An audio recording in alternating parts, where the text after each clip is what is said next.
Bu kadar olmaz artık. Yeter deyirəm sana İlham Əliyev. İlham Əliyev, yeter artık milleti, halkı bu kadar incittin, alçattın.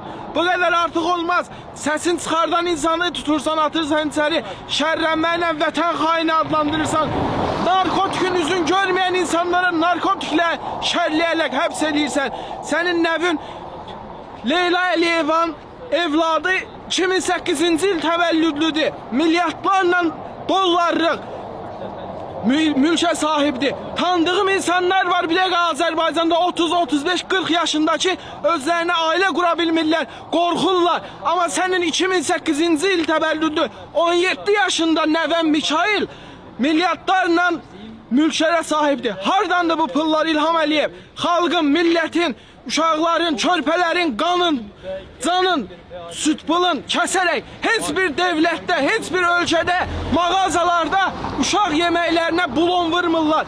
Bu şey Azerbaycan'da baş verir İlham Əliyev. Bütün Azerbaycan'da siyasi məhbusların sayı getdikcə artır.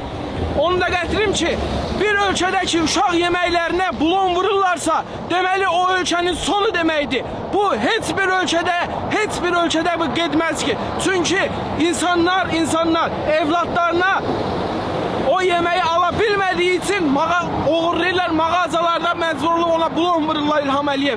Çünkü artık indi bir dəqiqə Heydər, balaca Heydəri gətirirsən. Ama mən bilirəm ki, Azerbaycan xalqı bu səhvə yol verməyəcək İlham Əliyev.